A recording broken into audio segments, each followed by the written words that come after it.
Zombies are one of those monsters everyone knows, but not everybody agrees on what they mean. Are they about disease, about losing control, about watching the people you love become strangers? Today, I'm not talking to a horror expert or a scholar. I'm talking to a regular human about what zombies actually feel like from the outside. No lore tests, no survival manuals, just fear, instinct, and what we think we do when the dead don't stay dead.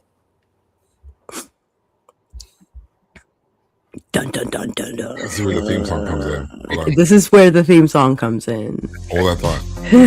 Theme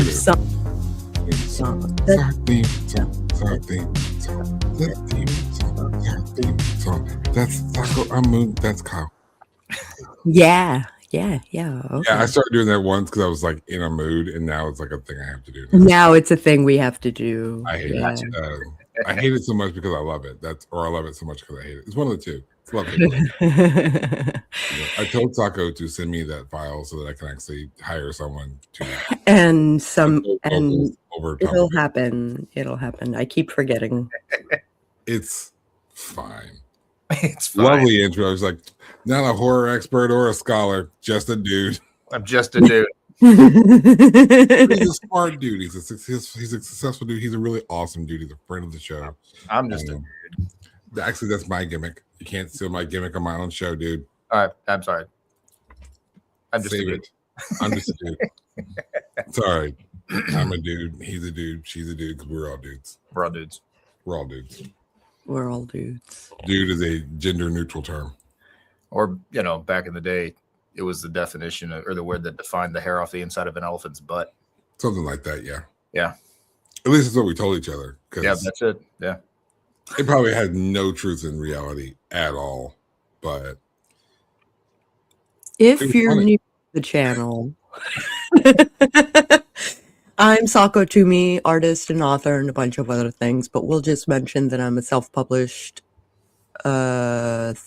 6 times over, something like that. More or less. I've been working on my craft for decades, and now I'd like to share my skills with you guys. I am, of course, Dwan L. Hearn, more affectionately known as the Moon. I normally hijack the opening to this show, which is why I forgot how it worked.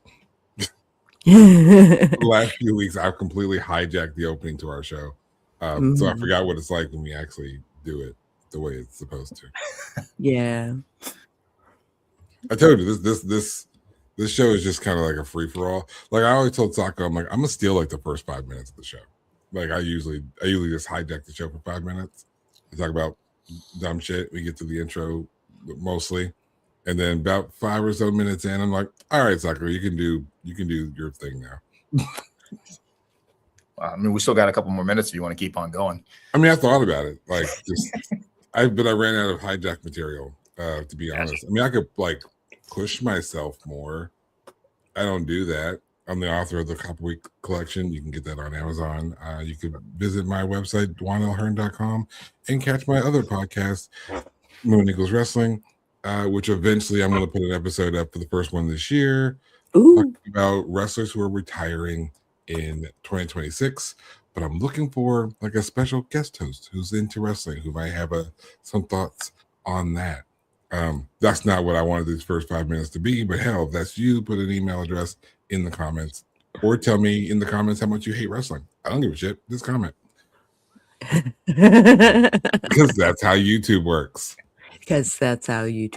And we have a guest. Our guest is Kyle Thomas. Who are you, dude? How'd you get this link? How'd I get this link? You know what? Sabotage. I just hacked right in.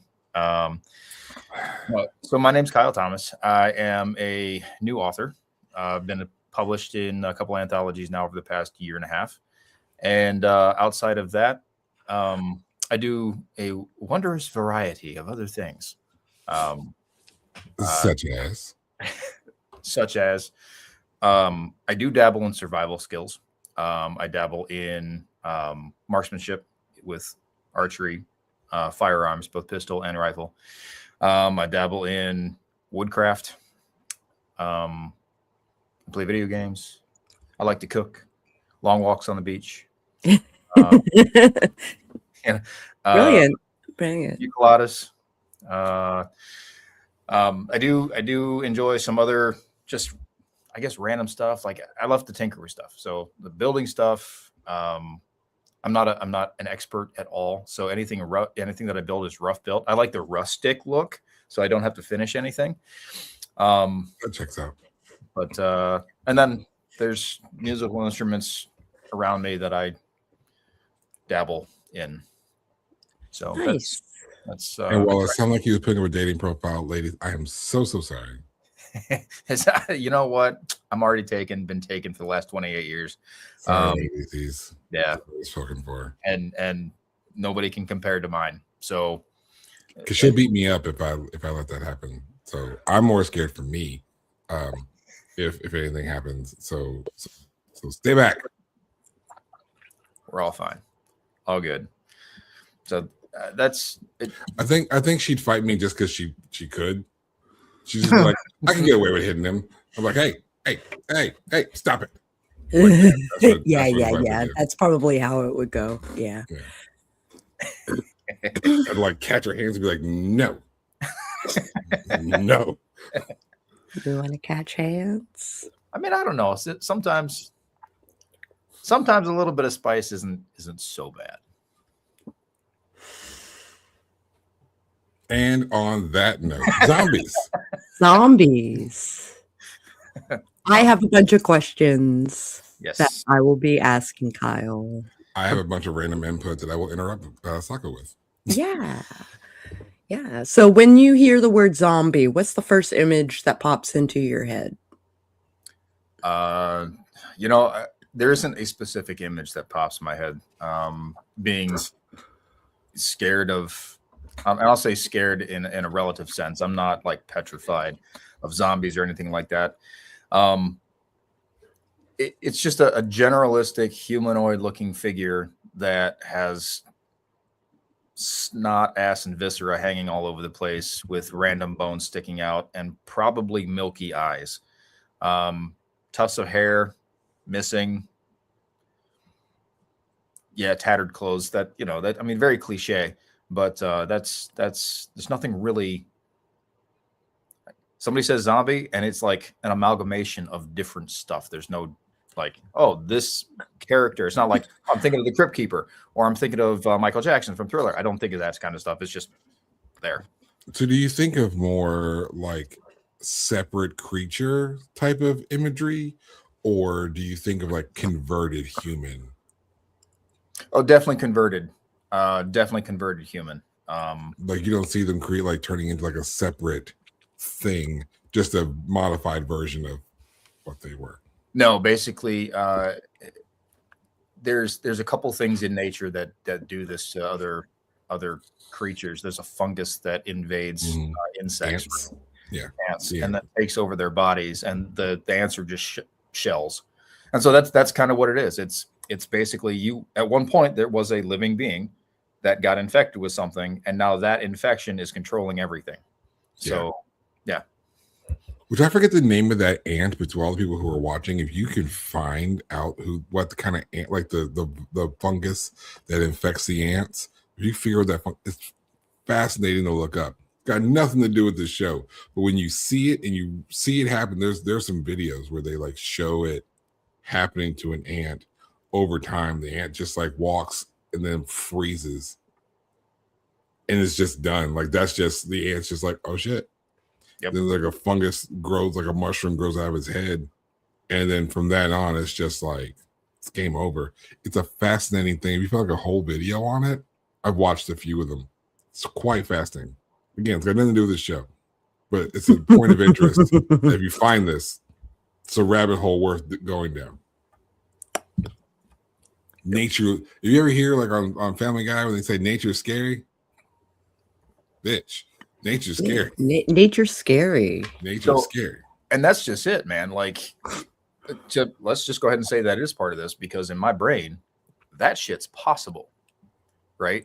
That's More or just less, possible for it to happen to humans. So, like, if there's a fungus out there that can do it to an insect, there's probably a fungus out there that can do it to a human. There is. There is something I was reading and researching the other day. You know how when they say with women when they're pregnant they shouldn't clean cat boxes? Yeah. There is a fungus or a virus that exists primarily in, or that is found primarily in cat feces, and then like when rats like get involved or eat with that, like that's how it passes along. It needs to go through like that system. Like that's how it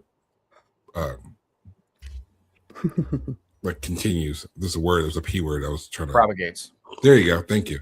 And I just couldn't get it out. But that's why they say because it can be transmitted to humans. So they tell pregnant women not to clean out cat boxes because it can infect the woman and then it can infect cause harm to the baby. But when they said there's a study that when men particularly are infected with this disease, there's an increase in like motorcycle accidents because we get reckless. Like we don't have like that, oh, I'm driving too fast. Let me be careful. Let me slow down. Oh, there's a wall in front of me. Let me chill out. Like we don't do that anymore. Yeah. And we like, it's almost akin to being drunk where you don't really have full control of your thought process anymore. And you're just random abandoned. Was it Cloverfield where there was that spore that went across and people just didn't, all of a sudden they had no need to do anything other than kill themselves? Was that the third Cloverfield? Because I don't think that wasn't the first or second one. Maybe it wasn't Cloverfield. Because the first Cloverfield was the gigantic monster, and then the second Cloverfield was 10 Cloverfield Lane where they were in the bunker. Right. Maybe it wasn't Cloverfield. Anyway. But I do feel like I know what you're talking about, though. Yeah, it's like because where like somebody was like they're just riding on their lawnmower, and all of a sudden they get hit with this spore, and then they go lay down in front of their lawnmower, and it just over top of them because of like. There's also the backstory to Frankenhooker. Side note. Oh, nice. it's Frankenhooker is a weird ass movie. Long story, absolutely short. Frankenstein, like descendant or whatever, builds his father-in-law for his birthday a remote controlled lawnmower, and he loses control of it. It goes in front of his wife, and his wife gets chopped up by his lawnmower, and then he gets so devastated by her loss, he saves her body parts and tries to like Frankenstein her into a person. In order to do that, he has to get replacement parts to fill in the blanks. He gets it from hookers that he's accidentally killed with super crack, and he puts them all together and he creates a Frankenhooker. Hence the title. Nice. Put that on the list. Ridiculous watch. It's an absolutely ridiculous watch. You should watch that for the exact opposite reason I told you about Train to Busan. Okay. I'm good for it. I'll Frankenhooker rating. See what I mean by hijacking the show? This is what I do. Mm-hmm. But it's relevant. It's relevant information, man. I'm educating the people. That's a real virus that humans can get. This is a real disease that I was referring to. Is why pregnant women shouldn't clean cat boxes. Have you ever heard someone tell you that? And you're like, well, fuck it. Someone's got to clean it. This is the reason why. It's an actual thing that you can catch. Most doctors don't go into it, but I've had 4 kids, and not one doctor's ever explained that to any of. There's only 2. I mean, it's not like I have like 5 baby mamas. I don't. It's fine. Carry on. Yet. Do zombies scare you, or do you find them more interesting than frightening?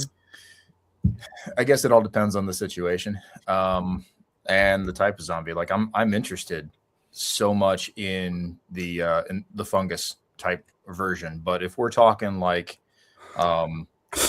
virus, like Walking Dead type things, no, forget it. I'm out.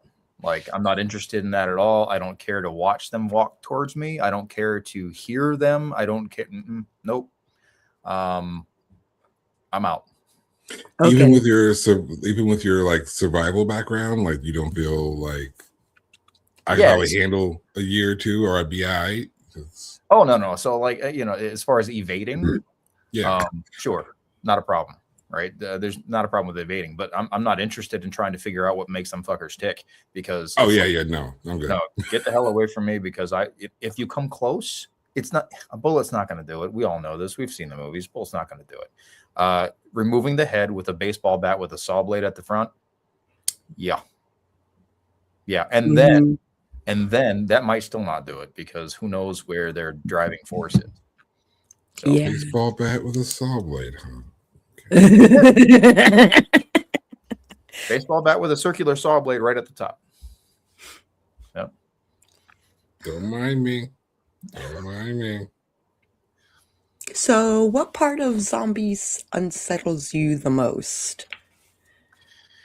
I think the thing that unsettles me the most about zombies is that there is the humanity in that creature is gone. Like, there is no humanity. It is simply just a walking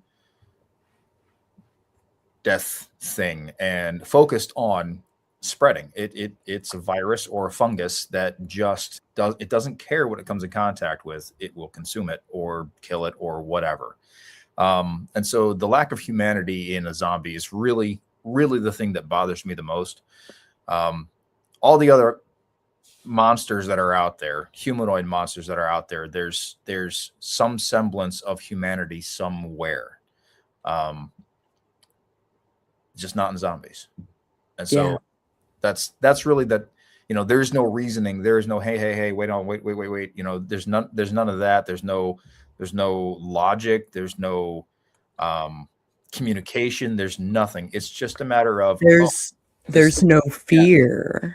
Kill me. Yeah. And it's right. Unstoppable. So, I mean, with the exception of warm bodies. It doesn't stop. So in the book of Max Brooks' Survival Guide to the Zombie Apocalypse, I can't remember the name of it.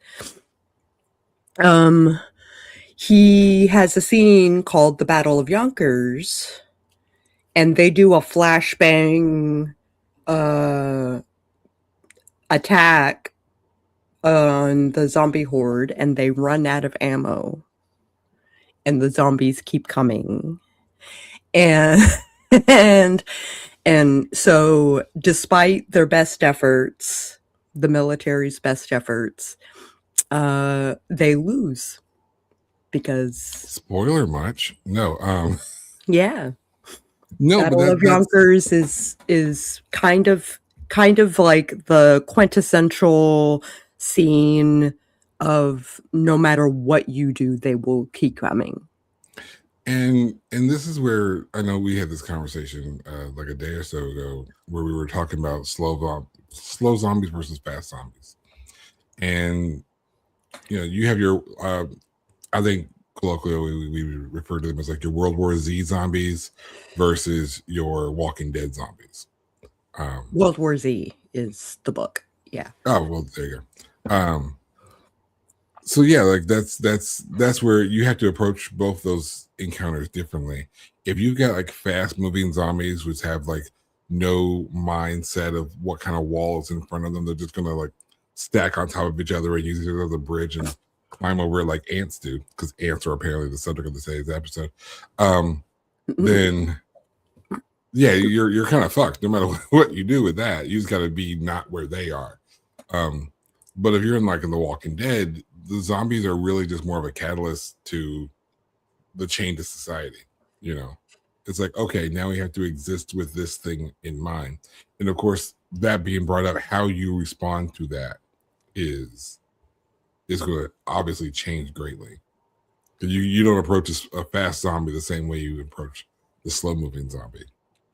Yeah. You can just ant fungus, cordyceps, Ophiocordyceps. Nice. Yep. That's my favorite. So the Last of Us zombies with like mutations of the one, it's a time thing. Two, it's a mutation thing. Right. So there are all these different kinds of zombies. And they run. Right. So zombies that run. And they will stop at nothing to attack. Well, I think that's interesting because the fast zombies, slow zombies, talk about World War Z and how they had like a hive mentality. Kind of, yeah. That would be interesting, because in that case, one could assume that if you found the center of that hive, you could eradicate through attrition. It's like the effectiveness of them. Independence Day destroyed the mothership and the other ships kind of falter out. But it's the way I see most of the fast zombies, it's kind of just like nothing can stop me, right? It's like a car with like a cinder block on the gas pedal and an endless gas tank. It's just going to keep going straight. Doesn't matter what house, person, building, road, street, river is in front of it.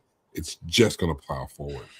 There's the infamous scene where they have like some kind of walled city in World War Z where the horde is hitting the wall. They can't do anything. So then the horde is starting to back up and they just start climbing on top of each other to the point where they then now made essentially a bridge over the wall. Something similar to that happens in Train to Busan, fast zombies.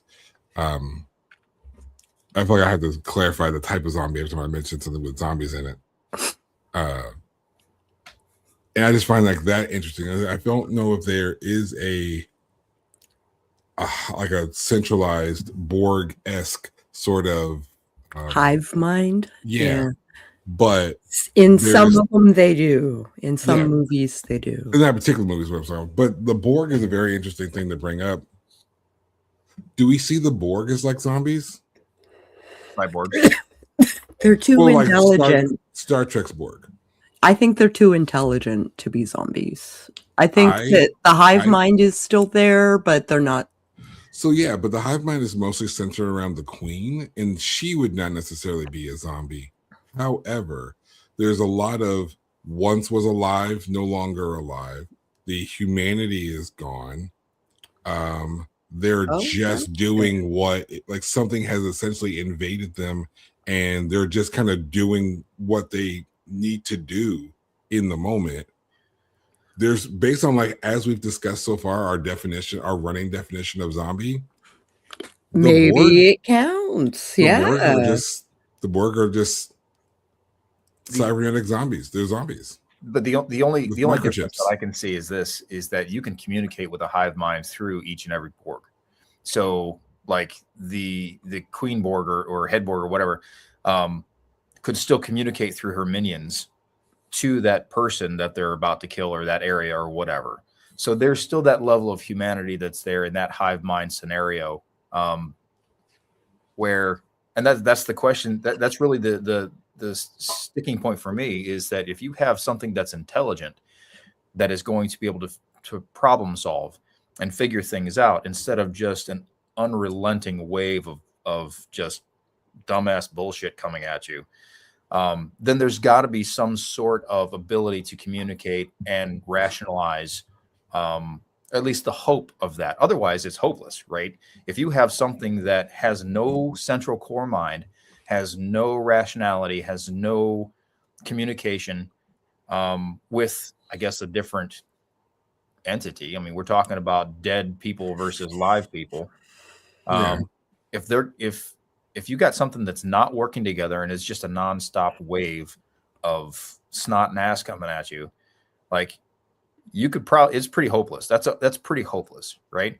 But if there's something that can communicate with each other, somehow there's a communication connection between each individual piece that they can then communicate either with themselves or problem solve things through a collective. Now there's a way. Now there's hope of saying, okay, maybe there's a way that there's a coexist here. Maybe there's a way to rationalize. And so that takes some of the fear out.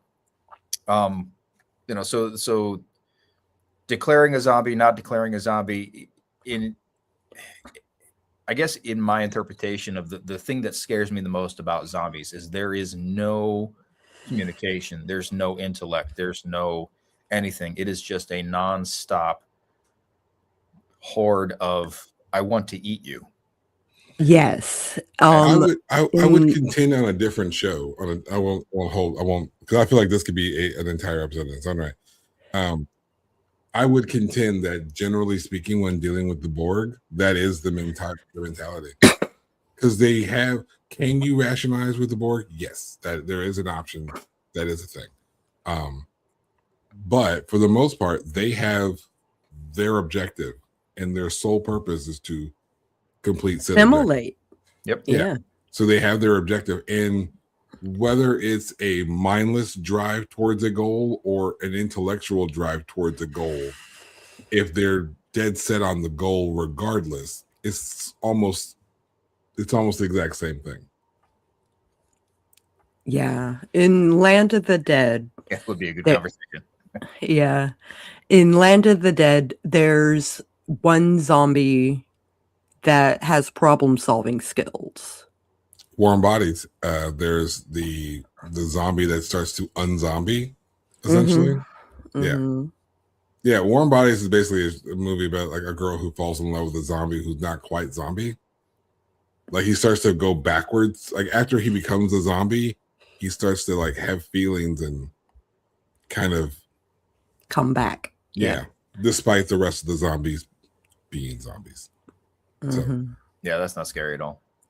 No, it's not. Well, it's a romance. Yeah, it's what it is. Yeah, maybe a little disgusting, but. Would you rather face one extremely dangerous zombie or a huge, slow-moving horde? I'd rather face one extremely dangerous zombie because one and done. Like, with any kind of defensive measures and offensive measures, you stand a chance. With and to the earlier point, you know, with a horde, you can run out of your defensive and offensive measures. Like there's just no, there's no fighting that. It's a game of attrition. You're basically under siege, and nope. Yeah. So. What zombie movie, show, or game stuck with you the longest, even if you didn't love it? What made it linger? Stuck with me in a good way or a bad way? Either. All right. That's a great question. Like I love the zombies in Thriller. I love the zombies in Thriller. Yeah, that's a good call. I think those, you know, if I had to say that's I can watch that all day long, every day, and not worry about it. You know what I mean? That just because they dance really, really well. The ones that, and I'll probably tell you, this is probably where my fear of zombies came in. Being a kid, I had a very, very, very active imagination. When Tales from the Crypt hit, the Crypt Keeper freaked me the fuck out. Like it freaked everybody out at that age. Yeah, the bulging little beady eyes, and then the like that kind of freaked me the fuck out. And like that's the kind of shit that I'm like, yeah, if I saw that coming at me, I'd probably shit myself and then try to fight it. Like my first response would be flight, and that would be my bowels emptying, and then fight. Yeah, you just can't fight on an empty colon. No, or without an empty colon. Without empty colon, you got to let it go, right? But that's where the fear is kept. That's why they call you a scared little shit. That's why they call you that. That's the apprehension button right there. Like, oh wait, once you let it all out, you're like bravery. Everybody's afraid of shitting themselves until they do, and then they have nothing but bravery. It was the laugh from the Crypt Keeper that really bothered me. Yeah. The Crypt Keeper, oddly enough, didn't bother me as much as the theme song to Unsolved Mysteries did. Oh, that was a great theme song. Great theme song. Scary as shit. Really? Oh. Yeah. I was terrified of that. The theme song is all the shit that happened on the show didn't faze me in the least. Not the least. That theme song, that was 30 seconds of hell. Terrified of that theme song. It was creepy as fuck. So Amanda loved the Crypt Keeper. What about the Crypt Keeper did you love? Yeah, I want to hear about this because there's There's nothing to love with that. Like that's Mhm. He looked like a creepy, looked like skeletal puppet. And I guess maybe to me, I recognized him as a skeletal puppet. So, well, that's creepy in and of itself. right, but then you also have the acknowledgement that this is a puppet. And the puppet is being controlled and it's just a toy and it's fine. Yeah. Which is funny because I say that and I feel that way even today, but fuck a scary doll. Right? That's my number 2. Fuck a That's creepy doll. 2. Like, No, creepy dolls. Nah, we don't. I'm like, I will run from zombies. You put a creepy doll in the corner and I'm suicidal. I will go for it, and it's either I'm gonna fuck up your doll. Yeah, that doll. It's gonna be me or the doll, and I'm not gonna lose. No, it's me or the doll. That's it. And if you really want to fuck with me, like somehow arrange for a doll to move in a room, and I don't notice that it's being moved. That's how you fuck with me. I'm gonna take everybody out. Just know that I'm gonna take everybody out. The doll and any potential responsible person. We should do an episode about dolls. That's fine. I can handle an episode about dolls. That's the thing. If the creepy doll's in the room, I'm gonna tell you, don't fuck with that doll. Do not fuck with that doll. Keep it in the box. Keep it on your side. Again, if the doll's sitting over here, and then I'm like talking to you guys, and I look back and I'm like,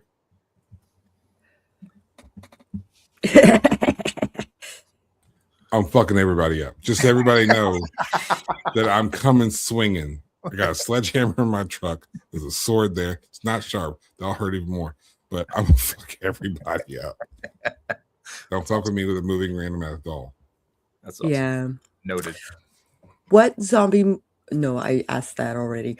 Do you think zombies work better in serious stories or darkly funny ones? So I love them in darkly funny stories. I love them in that. However, that is not where they belong. Right? If you're going for like Shaun of the Dead.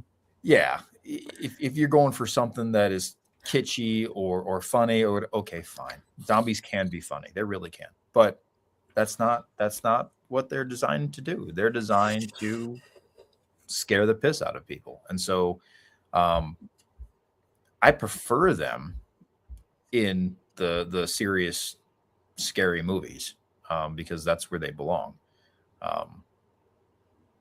Yeah. Oh, she has a curiosity. Fuck creepy dolls. No. That's the bottom line. Fuck creepy dolls. I had something to say, and then I thought about creepy dolls again, and I lost it. Lost it completely. Like one of my favorite movies as a kid, just ridiculously kitschy movie, was Monster Squad.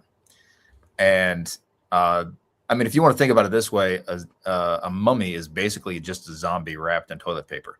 Yeah. So, they have a place in funny movies and stuff like that. I love that movie. I think it's great. Just suggested my kids watch it. But no, if there's going to be a zombie, it's going to have to be scary. Yes.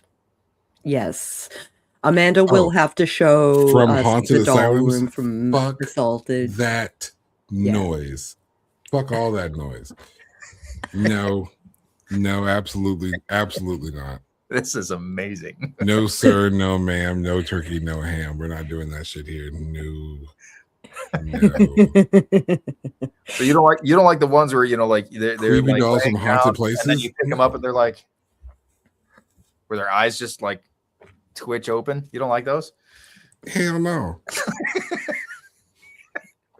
Me neither. All right. Yes. Yes. Fantastic. In a zombie apocalypse, what rule would you absolutely refuse to break no matter what?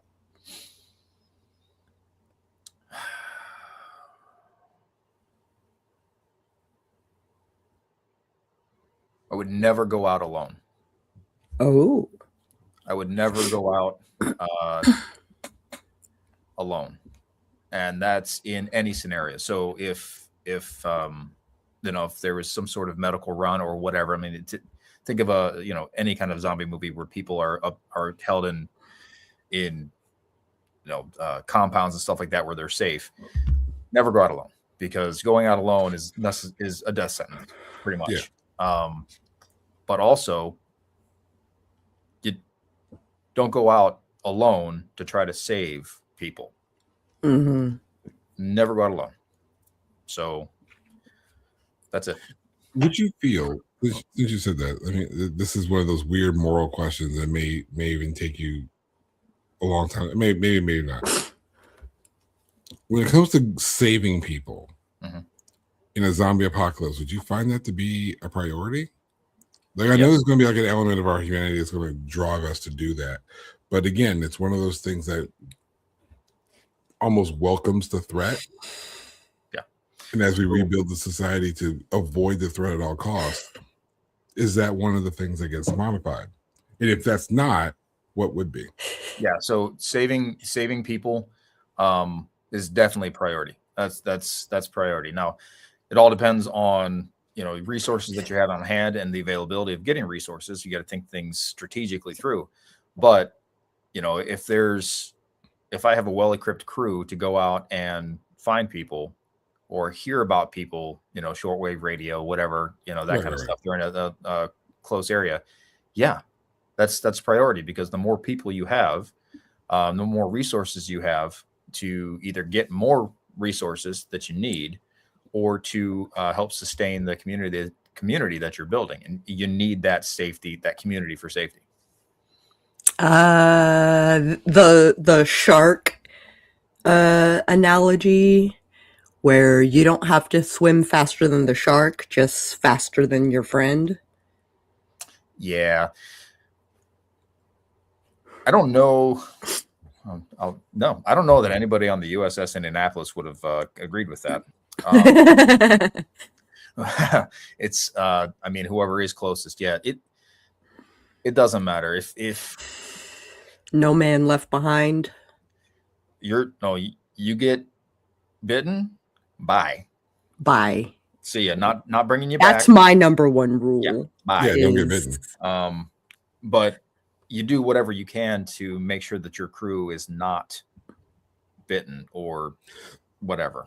So I guess it's more of an assessment scale, like a rolling by situation, like cause by cause, situation by situation, kind of a thing, with the ultimate goal of, if we can, we will. Yeah, that's pretty. I think that's pretty fair. Because, like you said, I mean, sure, 10 cans of food is easily split amongst 3 than 4, but it's easier to find more cans of food with 4 than 3. So. Yep. And if, for some reason there's enough resources, then you can start your community, a homestead, if you will. And like Alexandria. Yeah. Yeah. And more people will know more things, and you can use collective knowledge. You just got to be careful about the chaos and the hierarchy challenges that come with that. Yeah. You know what's funny is Alexandria is actually Alexandria, Virginia. Yeah. Like, because that's where they were headed. They were headed towards, if I remember that part of the story in The Walking Dead, they were headed to DC for something. So as they were leaving Atlanta or that part of Georgia to go up to DC, they encountered Alexandria, yeah. In Virginia. Which was my favorite chapter. That was a good period of time. That was a good period of time. I don't think I've seen past that. I've been meaning to go back and watch. But I have my issues with Walking Dead. There was a point where I stopped watching because of something that happened in the show. I lost cable, so I just stopped watching. I didn't have the channel anymore. Yeah. It was sometime after show's been out long enough. Part after Carl died, I see. That was, I quit before Carl died. Yeah, Carl died. Show's been out forever. There's a statute of limitations on spoilers. Here. I think I saw the first episode and I was like, nope, I'm out. No. Not doing it. I tell people this with everything. The first episode is so wildly different from the rest of the show. It is. There is usually with a new series, and this applies to any new series you watch. For me, with the exception of one, any new series, you have to give it like 3 or 4 episodes, because what it's doing is introducing characters and establishing a plot. But you got to get there first. Have you seen Sinners? This is vampires, not zombies. Have you seen Sinners? Nope. So without spoiling anything, the opening part of the movie is establishing a thing, and then shit happens. I think there was one time on the show I mentioned that your first part of the book, the ultimate goal is how do you get your good guy and your bad guy in the same place, right? So a lot of times a movie will spend a lot of its first third or half just getting the characters in motion, like these people are doing things and these people are doing things. Well, I need them to get here. So let this happen to them here, cause them to move in this direction. And let something happen over here, cause them to move in this direction. And we're spending all this time just watching them travel to get to the point where they're now in the same place. Because I need my good guy, my bad guy in the same place somehow. And The Walking Dead, I think it takes a good, I'd almost say 4 or 5 episodes where it actually establishes how things are going to operate in the series moving forward. Because you start with the character of Rick, who's waking up out of a coma. So now we got to figure out, why is this guy in a coma? Okay, cool. He's waking up and shit. He's in a hospital. He's got to figure this shit out. So he's got to escape the hospital because there's a bunch of zombies. But he's just coming out of a coma. The fuck does he know? Because all this shit happened and went down while he was in a coma. So then he's encountering a dude, and now he's got to interact with this dude. This dude's going to give him all the information he needs and explain the backstory for him and us. And and who knew he'd be so good with the bow staff later on? And then we have to have him on a journey, which he eventually finds a group, which happens to have his wife in it. So he finds his wife, he finds his child, he finds his best friend is fucking his wife. So then there's a whole drama there, and that does start to sow the seeds of what the series is going to turn into. It sets the tone for the series, but that even takes, I don't even think he finds the group until like episode 3 or 4. Yeah. So if you only saw episode 1, you're not gonna catch anything. You gotta give it at least 5. If you don't give a shit after 7 episodes, then hang it up. It's game over. I don't give a shit about after the first 15 minutes. I'll be honest with you, because it's that first 15 was slow. I tried, and it was like, okay, I'm gonna try zombies again. I'm gonna see. Oh, fuck no. And then that was it. So, I do like The Walking Dead because my thing with The Walking Dead was this: the zombies were secondary. It is a story about how a thing has happened to society, and the zombies are literally just a catalyst to this societal change in how people in this mass desperation function. How does government break down? How do groups function now? What is a priority to this person versus that person as they're in the same group? When this one has an ambition here or a motivation to the left, while this one has a motivation towards the right, and they both have to seek some other sort of, like, how long do you stay independent and individual? As a sense of survival. It's like, if you don't agree with what the group is doing, do you go along with it to stay safe with the group, or do you take your chances on your own because you don't trust them because you're ultimately out for your own survival? All of these things are character arcs and triggers throughout the course of the entire series. It's just a new threat. It approaches. The earlier threats are from within, and then there's usually outside forces that are working against you. And then there are also, of course, piecing together this outside puzzle of how did this happen? Can it be stopped? What are we working with? All working together. It's a very, very complex story there, and I've always found that story compelling, more particularly because this is a zombie show where the zombies are they're important, but they're non-factors to the actual running and the meticulous of the show, right? We were talking about World War Z. We even talked about Train to Busan.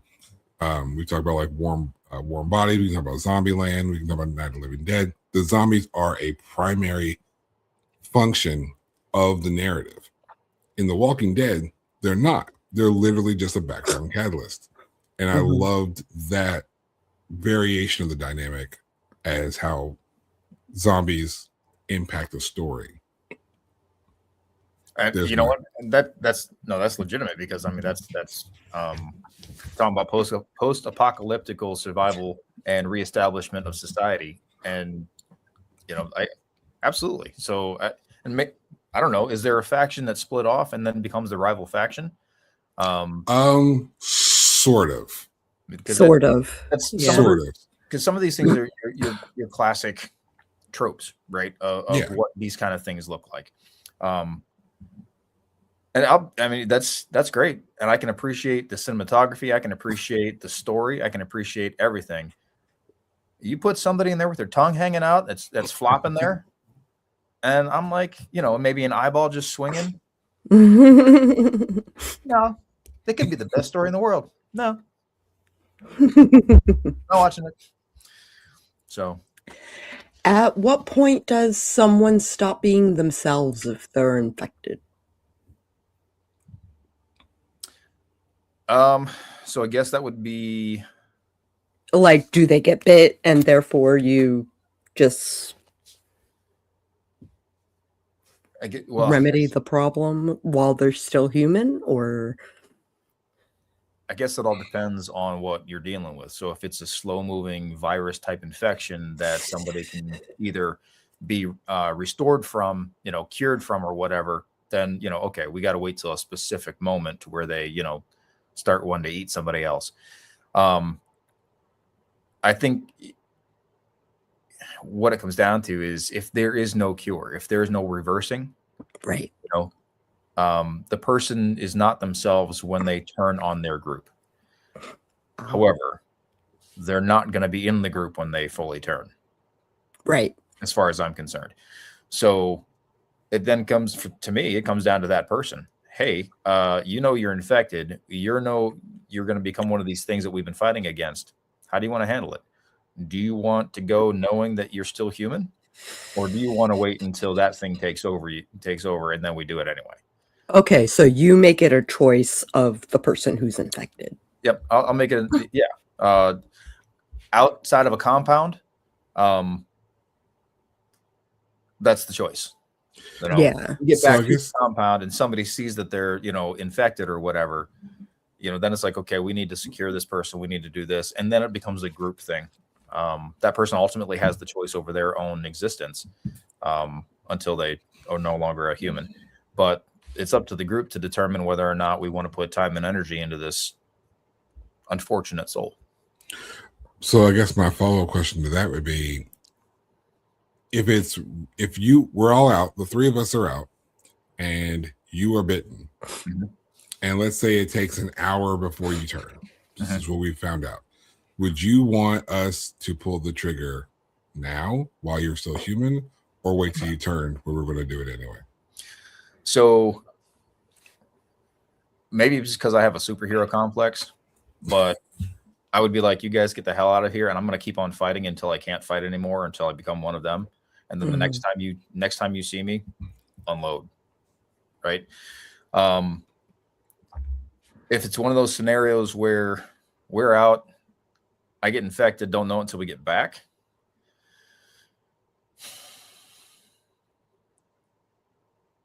Take me out. And see, you mentioned that, and it got me thinking. So now I'm sort of sitting in this thought process of, do I want to know I'm about to die? So I think if I'm going to lose my humanity, I might just be like, tie me up to the tree or whatever, so I don't cause any harm. But I might wait till I turn, because then I'm not myself anymore. And I don't have to see my loved ones or my friends attack me. I don't have to witness myself being murdered or whatnot. At that point, I'm not me anymore. So like, fuck it. Oh, But okay. then again, I don't know if like I'd want to go through the change. So again, it's there's such a Depending on the mythology, yeah. It's like, do I right? wanna It see could be myself quick or convert? it could be days, Yeah, you know?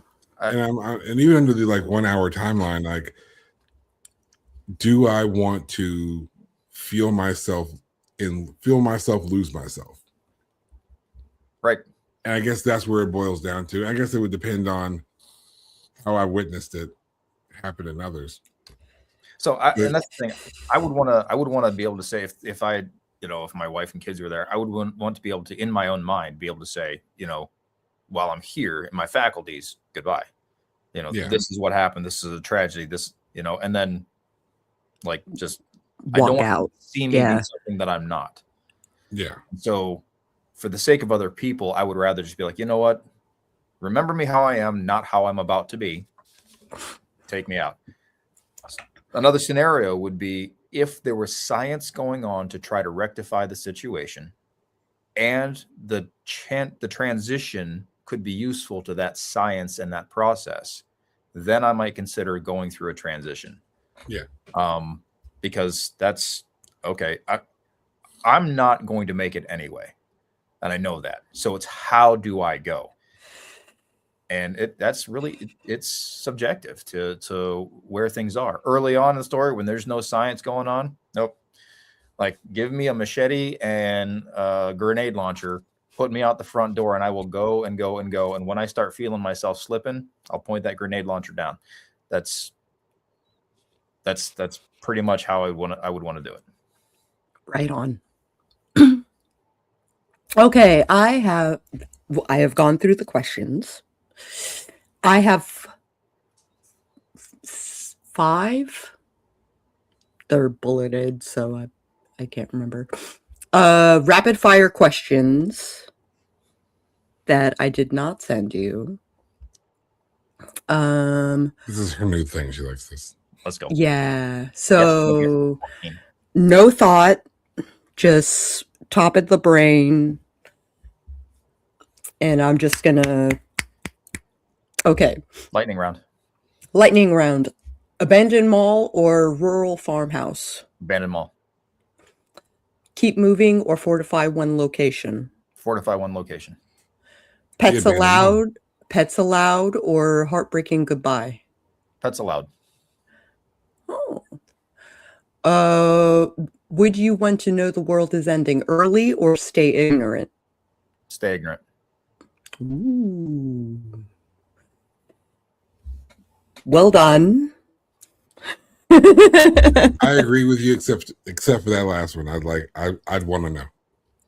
So in my head, I'm one who likes to know the problem and start working on solutions. I don't like to be surprised. So if I know ahead of time, then I know, all right, seek this, gather this, seek that. Okay, so maybe I misunderstood, but I'm thinking like the world will just be done, like completely. If I know that there is no hope, I'd rather stay ignorant to the fact that there is no hope, because as long as I have hope, I can still keep doing what I can. It's the same thing with animals. Animals are stress relief. Animals are companions. That's why I want them there. I want people to have some semblance of joy, right? In our location. Abandoned mall. There are so many things in an abandoned mall that can be useful. Oh yeah. So many weapons of opportunity. So much space. It's if it can be fortified, it can be fortified. Oh yeah. I would love an abandoned mall. Yeah. I kind of want one anyway. I just want an abandoned mall. Just no zombie apocalypse. I just want to own an abandoned mall. Hey, there's an abandoned mall for free. Dawn of the Dead style mall situation. I just want them all. They're like, there's so many rooms and compartments and buildings and space. You can do so much with an abandoned mall. Make it in society can your passageways, all sorts of trash. Oh yeah, so easy. Yeah. I was so with your last question, I was thinking along the lines of the movie Don't Look Up with Leonardo DiCaprio and Jennifer Lawrence. Have you seen that? It's so good. I kind of don't want to spoil it, but it's really more of a comedy and it doesn't really matter. In the grand scheme of things, the world's going to end, and that's what the story is about. In the early part of the movie, an astrophysicist sees a comet. Yeah. And they do the math. She discovers the comet, and they do the math, and they realize that the comet is coming straight for Earth. Mm-hmm. Like there's no hope for it. It's going to come in contact with Earth in exactly 6 months and 2 weeks. Right. So then it's just like they've done the math. They send the numbers to NASA. NASA's done the math. They send it to the other agencies around the world. They do the math. All the math is the same. They know exactly what the day and time the Earth is going to end.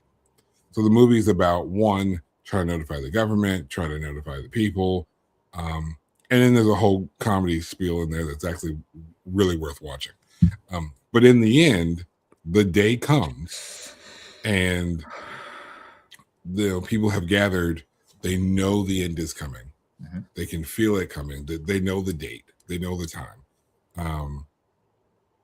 And they're just gathered. They knew it was coming, so they decided to make intention of this last moment. So they gathered with their friends and their family. They sat with a meal. They were laughing. They were telling jokes. They were trying to enjoy themselves despite the obvious fear of, oh shit, this is it.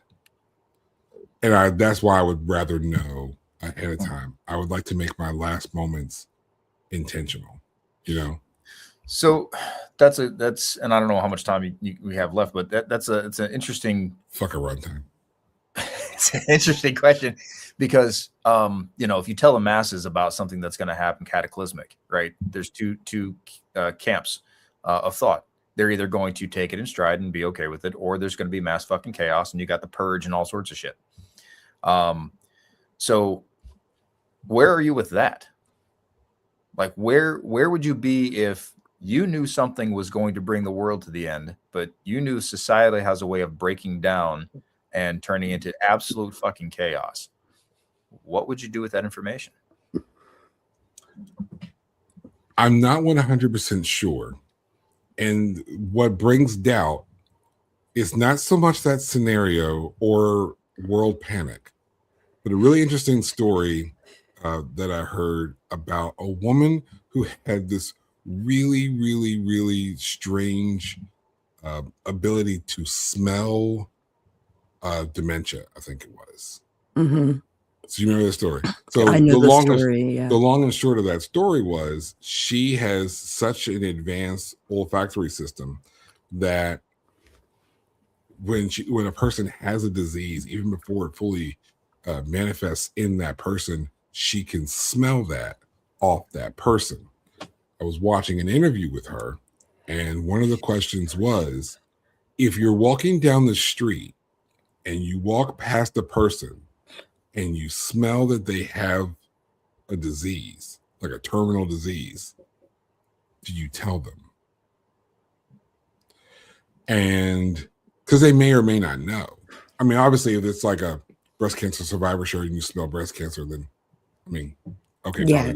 You're probably not causing any harm. But if you just smell that someone's terminally ill, they don't know yet, complete stranger, do you tell them or do you not? Because like your scenario, it's if you tell them now, maybe they can go get treated long before it becomes a problem. But you could also be causing this innate panic within them that, oh my God, I have this terminal disease. And you don't know that person, so you don't know how they'll react. Will they take it in stride or will they panic? And she opted to not say anything. Because again, she kind of feels like it's not her place, despite the fact that she knows this information. But I can see why in her scenario, she wouldn't bother to tell a person. You don't know how that person's going to react, which is why your question poses such a conundrum, because part of me feels like I would want to know.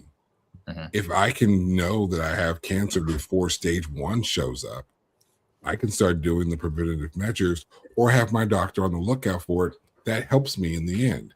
Mhm. I'm also the kind of person that wants to sit down when the world ends and take time with my family and be intentional with that moment. That also sounds like being intentional with that moment. But understanding how the world works at large, I also feel like it'd be wrong to incite the riot, but also wrong to deny other people the opportunity, the likelihood notwithstanding, but at least the opportunity to be intentional with their last moments. Interesting. It's like if you knew you're going to die, do you want to just live your life willy-nilly, partying, doing this, that, and the third? Or do you want to be like, okay, I got shit to do. Don't got much time. Let me see if I can do it. Even if that thing is be more intentional with myself, be more, give something back to the world, focus on giving a legacy to my children, spending my last moments with my wife, whatever those are, or losing your fucking mind. You never really know. So it's kind of like, yeah, I feel like everyone should have the opportunity, whether they utilize it or not is on them. But right. I feel the responsibility would be then placed on me with the knowledge, so I'd have to share it. Who knew a conversation about zombies would go into philosophy? I'm present. Yeah. Welcome to the moon, ladies and gentlemen. Even the nickname is philosophical, so we'll go with it. Okay. Can I wrap up the show? Yeah, I guess so. Okay. Zombie stories always end up telling us more about the living than the dead. What we're willing to protect, what we're willing to lose, and where our moral lines are actually when things fall apart. Do we give Kyle the opportunity to plug himself? Yes. Okay.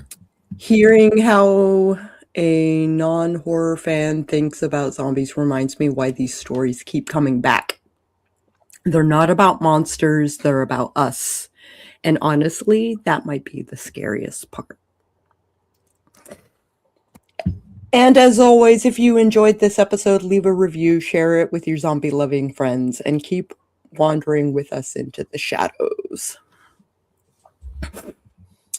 Kyle, if you were to recommend a movie for us to review on Tuesday, what would it be? Could be any movie. It should be a zombie movie. A zombie movie. Okay, so the zombie movie I have, I believe it's called The Zombie Next Door. I couldn't find it on Tubi. I looked. I couldn't find it. Hold on. It's The Dead Next Door. Dead Next Door. That's it. And let's see if I can. It's 1986. 86. 89. 89. It was written in. It was done in 86, and then that's what we came up with. It was done And in released in 89. I would, if it's available, I would suggest that one. That one, as far as zombie movies goes, is probably the nearest and dearest to my heart, simply because it was filmed in the local vicinity here, and places that I've been, seen, and stuff like that. So it's nothing special. I think it's either a B or a C movie. But so it has a creep factor, but it also has a kitschiness that is enjoyable to watch. Nice. Do you have anything you would like to plug? Like the anthologies, maybe? Yeah, so I was gonna say, let me put my professional brain back on. The anthologies, yes. Been in several anthologies. So the Two of Crones have put together anthologies that I've participated in, written for, and there's a couple more coming up. So the most recent was the Krampus Hush Little Baby Krampus anthology that came out last October. That's still going. There's still a lot of good things with that one. The ones prior to that, Beltane, Bog Hag, just great anthologies. And then there's a couple more coming up that I'm not so sure that they've been announced yet, but I'll I'll say that there's 2 more coming up that I'm going to be writing for. And that's pretty much about it. So if everybody keeps an eye out at the Two of Crones, which you can find on Instagram. You can find them on Instagram. You will see all that information. So super cool. Thank you so much for joining us. Yes, I think I found it, and I think I shared a link in the comment section. Okay. Took a little hunting, and I'm weirdly watching myself on the wrong screen. That was weird. I was watching myself on YouTube because I had to actually go to YouTube to post the link for everyone else to watch. Yeah. This has been Sako and the Moon, and until next time, keep your light close and your monsters closer. Insert audio of me singing theme song.